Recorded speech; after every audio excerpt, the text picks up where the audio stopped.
जय हिंद दोस्तों, आशा करता हूँ आप सभी अच्छे होंगे। तो आज की क्लास में हम संविधान के जितने भी महत्वपूर्ण अनुच्छेद हैं जो पेपर में ज़्यादातर पूछे जाते हैं, इस छोटी सी क्लास में आज हम उन्हें डिस्कस कर लेते हैं। तो चलिए पहला अनुच्छेद देख लेते हैं। अनुच्छेद 1 में संविधान में भारत राज्यों का संघ है, ऐसा कहा गया है। अनुच्छेद 1 में भारत राज्यों का संघ है।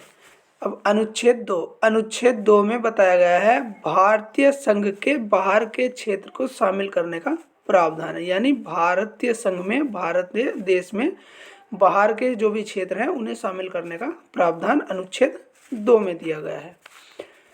और अनुच्छेद 3 में किसी राज्य का क्षेत्र नाम बदलने व किसी अन्य प्रकार परिवर्तन की संसद को शक्ति दी गई है। किसी राज्य के क्षेत्र या उसके नाम बदलने या अन्य प्रकार के परिवर्तन की शक्ति अनुच्छेद 3 में संसद को दी गई है। अब आता है अनुच्छेद 12।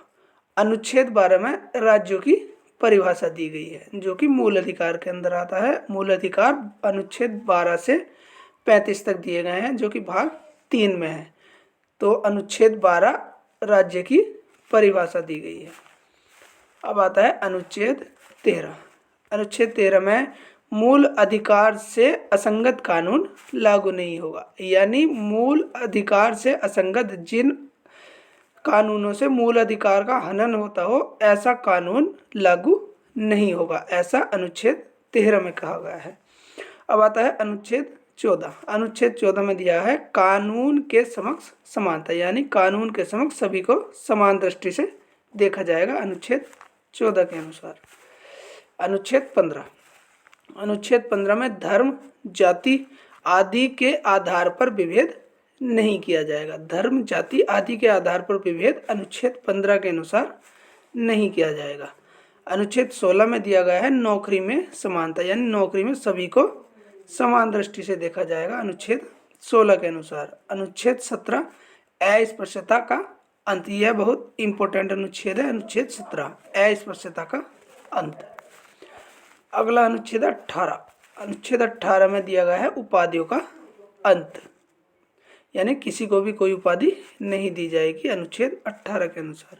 अनुच्छेद 19 में अभिव्यक्ति की आज़ादी, इसमें विभिन्न प्रकार की आज़ादियाँ दी गई हैं, यानी बोलने की आज़ादी, कहीं भी रहने की आज़ादी, विभिन्न प्रकार की आज़ादियाँ, अभिव्यक्ति की आज़ादी अनुच्छेद 19 में दी गई है।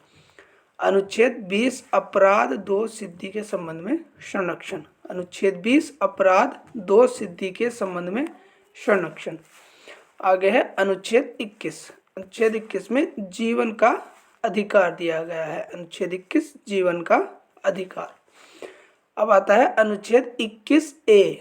अनुच्छेद 21A जिसमें 6 से 14 वर्ष के बच्चों को निःशुल्क शिक्षा का अधिकार दिया गया है, जो कि 86वें संविधान संशोधन जो 2002 में हुआ था उसके आधार पर जोड़ा गया है। अनुच्छेद 21A जिसमें 6 से 14 वर्ष के बच्चों को निःशुल्क शिक्षा का अधिकार दिया गया है। अब आता है अनुच्छेद 22। अनुच्छेद 22 में गिरफ्तारी के संबंध में संरक्षण दिया गया है। अनुच्छेद 22 गिरफ्तारी के संबंध में संरक्षण। अनुच्छेद 23। अनुच्छेद 23 में मानव व्यापार, जबरन व बंधुआ मजदूरी पर रोक लगाई गई है। अनुच्छेद 24 14 से कम वर्ष उम्र के बच्चों को श्रम पर रोक लगाई गई है, यानी 14 से कम उम्र का कोई भी बच्चा श्रम का कार्य नहीं करेगा, ये अनुच्छेद 24 में कहा गया है। अब आता है अनुच्छेद 25। अनुच्छेद 25 में धर्म को मानने, आचरण व प्रचार का अधिकार दिया गया है। आप किसी भी धर्म को मान सकते हो और उसका आचरण व उसका प्रचार भी कर सकते हो, ऐसा अनुच्छेद 25 में कहा गया है। अब आता है अनुच्छेद 26। अनुच्छेद 26 में धर्म के प्रबंधन का अधिकार। धर्म के प्रबंधन का अधिकार, यानी आप अपने धर्म के प्रचार प्रसार के लिए कोई भी प्रबंध कर सकते हैं। अब आता है अनुच्छेद 27। धार्मिक कार्य के धन पर कर नहीं लगेगा, यानी धार्मिक कार्य के लिए जो भी धन है उस पर कोई टैक्स नहीं लगेगा। अनुच्छेद 28। धार्मिक शिक्षा व उपासना में उपस्थित होने की स्वतंत्रता। अनुच्छेद 29 अल्पसंख्यक के हितों का संरक्षण। अनुच्छेद 30 शैक्षणिक संस्था खोलने का अधिकार। आप अपने अनुसार अपने धर्म की शैक्षिक संस्था खोल सकते हैं। अनुच्छेद 32 जो कि बहुत इंपॉर्टेंट अनुच्छेद है। मूल अधिकारों के संरक्षण के लिए सुप्रीम कोर्ट द्वारा रिट जारी, यानी संवैधानिक उपचारों का अधिकार। अनुच्छेद 32 के अनुसार यदि आपके मूल अधिकारों का हनन होता है तो आप सुप्रीम कोर्ट में अपील कर सकते हैं, ऐसा अनुच्छेद 32 में कहा गया है। और डॉक्टर भीमराव अंबेडकर के अनुसार अनुच्छेद 32 को ही संविधान का मैग्ना कार्टा कहा गया है। अब आता है अनुच्छेद 40 जो कि संविधान के भाग 4 डीपीएसपी के अंतर्गत आता है। अनुच्छेद 40 में ग्राम पंचायतों का संगठन दिया गया है। अनुच्छेद 44 समान नागरिक संहिता दी गई है। अनुच्छेद 45 बच्चों के लिए अनिवार्य शिक्षा। अनुच्छेद 45 में बच्चों के लिए अनिवार्य शिक्षा दी गई है। अनुच्छेद 48A जो कि एक संवैधानिक संशोधन द्वारा जोड़ा गया है, पर्यावरण का संरक्षण दिया गया है। अनुच्छेद 48A पर्यावरण का संरक्षण। अनुच्छेद 51 अंतर्राष्ट्रीय शांति व सुरक्षा। अनुच्छेद 51 अंतर्राष्ट्रीय शांति व सुरक्षा। अनुच्छेद 51A के अंतर्गत मौलिक कर्तव्य जोड़े गए हैं। अनुच्छेद 51A में मौलिक कर्तव्य दिए गए हैं जिनकी संख्या 11 है। अब आते हैं राष्ट्रपति से संबंधित अनुच्छेद। अनुच्छेद 52 में राष्ट्रपति की शक्तियां दी गई हैं। राष्ट्रपति के पास कौन कौन सी शक्तियां हैं। अनुच्छेद 54 में राष्ट्रपति का निर्वाचन दिया गया है। अनुच्छेद 56 में राष्ट्रपति की पदावधि, मतलब कि राष्ट्रपति अपने पद पर कितने वर्ष तक रहेगा। हालांकि 5 वर्ष तक राष्ट्रपति अपने पद पर रहता है। आगे है अनुच्छेद 60। अनुच्छेद 60 में राष्ट्रपति का शपथ दिया गया है जो कि सुप्रीम कोर्ट का मुख्य न्यायाधीश दिलाते हैं। अनुच्छेद 60 में राष्ट्रपति की शपथ है। अनुच्छेद 61 में राष्ट्रपति पर महाभियोग दिया गया है। अनुच्छेद 72 में राष्ट्रपति की क्षमादान शक्ति दी गई है। और अनुच्छेद 85 आगे है अनुच्छेद 85 जिसमें लोकसभा का सत्र सत्रावसान व विघटन दिया गया है। अब आता है अनुच्छेद 123 जिसमें अध्यादेश जारी करना, राष्ट्रपति अध्यादेश जारी कर सकता है अनुच्छेद 123 के आधार पर। अब आता है अनुच्छेद 143 जिसमें सुप्रीम कोर्ट से राष्ट्रपति द्वारा किसी भी मामले पर सलाह ली जा सकती है। अब आगे उपराष्ट्रपति का पद अनुच्छेद 63 में दिया गया है। अनुच्छेद 63 में उपराष्ट्रपति का पद दिया गया है। और अनुच्छेद 64 के अनुसार उपराष्ट्रपति राज्यसभा का सभापति होता है। अनुच्छेद 67 में राष्ट्रपति की पदावधि, उपराष्ट्रपति की पदावधि दी गई है।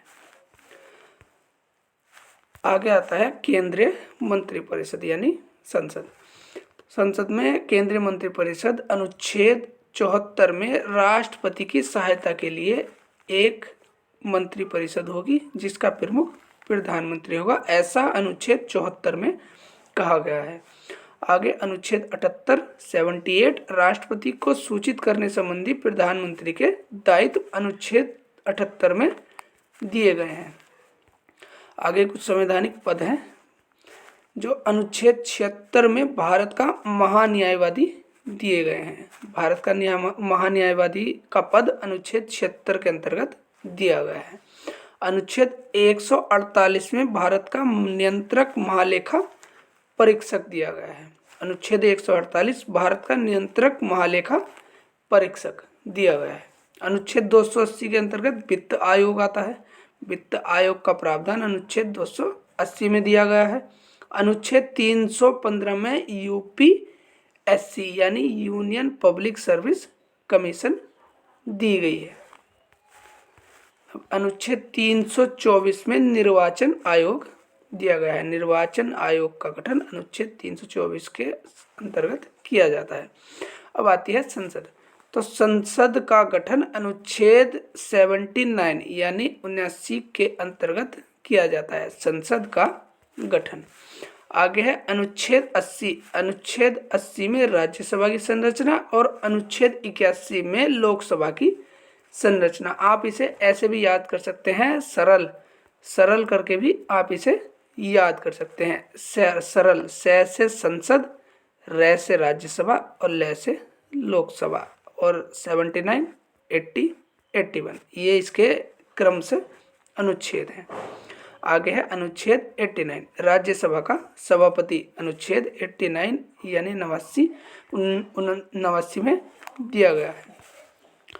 आगे है अनुच्छेद 93 यानी 93। अनुच्छेद 93 में लोकसभा का अध्यक्ष और अनुच्छेद 89 में राज्यसभा के सभापति दिए गए हैं। अनुच्छेद 89 में राज्यसभा का सभापति और अनुच्छेद 93 में लोकसभा का अध्यक्ष दिया गया है। अनुच्छेद 105 जिसके अंतर्गत की विशेष शक्तियां दी गई हैं। अनुच्छेद 105 में संसद की विशेष शक्तियां दी गई हैं। और अनुच्छेद 108 के अनुसार संयुक्त अधिवेशन यानी राष्ट्रपति, राज्यसभा और लोकसभा दोनों का संयुक्त अधिवेशन अनुच्छेद 108 के अनुसार बुला सकता है। और अनुच्छेद 110 में धन विधेयक का वर्णन है। धन विधेयक अनुच्छेद 110 में जिसका वर्णन है। आगे है अनुच्छेद 112। अनुच्छेद 112 जिसमें वार्षिक वित्तीय विवरण का वर्णन है, जो कि सामान्य भाषा में बजट के नाम से जाना जाता है। अनुच्छेद 112 में वार्षिक वित्तीय विवरण यानी बजट का वर्णन है। अनुच्छेद 117 में वित्त विधेयक दिया गया है।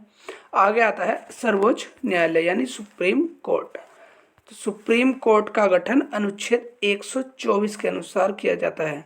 सुप्रीम कोर्ट का गठन अनुच्छेद 124 के अनुसार किया जाता है।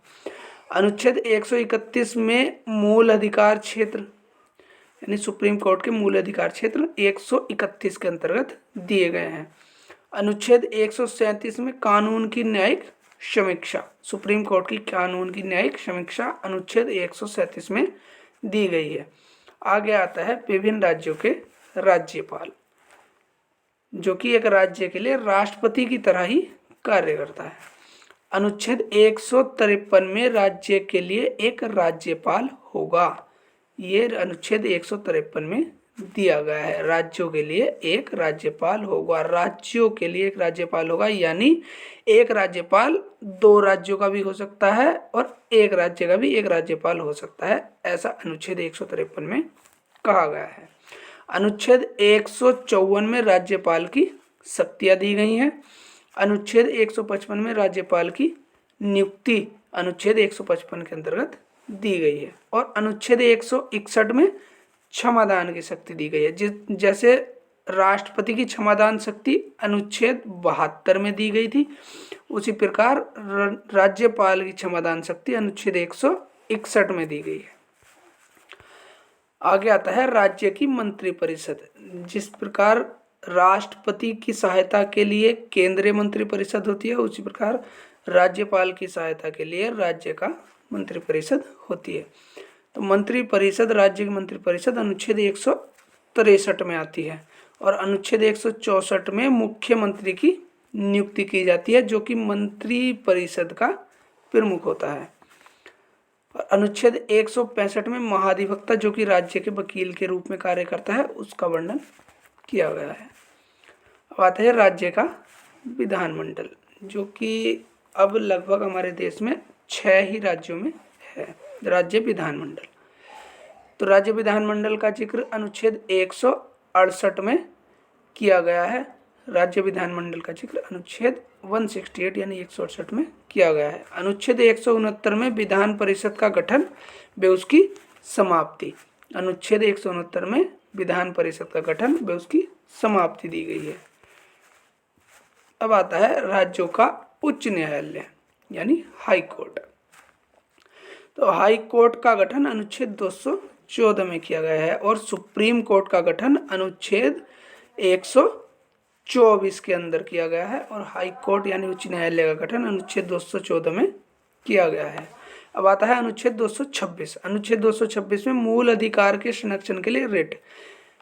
अनुच्छेद 32 के अनुसार सुप्रीम कोर्ट मूल अधिकार के लिए रिट जारी करता है, और अनुच्छेद 226 के अनुसार मूल अधिकार के संरक्षण के लिए हाई कोर्ट रिट जारी करता है। आगे आता है केंद्र व राज्य के बीच जो प्रमुख संबंध है। अनुच्छेद 249, अनुच्छेद 249 राज्य सूची पर संसद द्वारा कानून बनाने का प्रावधान, यानी राज्य सूची पर संसद कानून बना सकती है। आगे है अनुच्छेद 266 यानी 266 राज्य की संचित नीति। राज्य की संचित नीति का वर्णन अनुच्छेद 266 में किया गया है।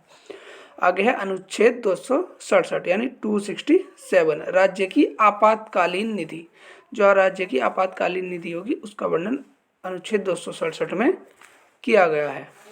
आगे है लोकसभा में राज्यसभा में आरक्षण। जो प्रमुख आरक्षण है वे लोकसभा और राज्यसभा के प्रमुख आरक्षण उन्हें देख लेते हैं। अनुच्छेद 230 में लोकसभा में SC ST के लिए आरक्षण दिया गया है। अनुच्छेद 232 में राज्य विधानसभा में SC ST के लिए आरक्षण दिया गया है। और अनुच्छेद 335 में सेवा व पद में SC ST आरक्षण दिया गया है। आगे है अनुच्छेद 338 में SC आयोग आता है, और अनुच्छेद 338A में ST आयोग आता है, और अनुच्छेद 338B में पिछड़ा वर्ग आयोग आता है। अब आगे आता है अनुच्छेद 343 जिसमें राज्य की राजभाषा व लिपि दी गई है। अनुच्छेद 343 के अनुसार राज्य की राजभाषा व लिपि, राजभाषा राज्य की हिंदी होगी और लिपि देवनागरी होगी, ऐसा अनुच्छेद 343 के अंतर्गत कहा गया है। आगे अनुच्छेद 243A से O तक ग्राम पंचायत का वर्णन किया गया है। आगे आपातकालीन प्रावधान। आपातकालीन प्रावधान भी देख लेते हैं। इसमें अनुच्छेद 352 के अंतर्गत राष्ट्रीय आपातकाल दिया गया है। अनुच्छेद 352 राष्ट्रीय आपातकाल, अनुच्छेद 356 राष्ट्रपति शासन, अनुच्छेद 356 राष्ट्रपति शासन, और अनुच्छेद 360 में वित्तीय आपातकाल दिया गया है। अनुच्छेद 360 में वित्तीय आपातकाल, अनुच्छेद 356 राष्ट्रपति शासन, और अनुच्छेद 352 राष्ट्रीय आपातकाल। और अनुच्छेद 368 के अंतर्गत संविधान संशोधन दिया गया है। संविधान में जो भी संशोधन होते हैं वो अनुच्छेद 368 के अंतर्गत किए जाते हैं। अनुच्छेद 368 संवैधानिक संशोधन, जो कि संशोधन अनुच्छेद 368 के अनुसार किए जाते हैं। तो दोस्तों, कैसी लगी आपको आज की क्लास? कमेंट बॉक्स में कमेंट करके ज़रूर बताइएगा, और ऐसी ही क्लास के लिए हमारे चैनल लर्नोलॉजी के साथ जुड़ जाइए। धन्यवाद।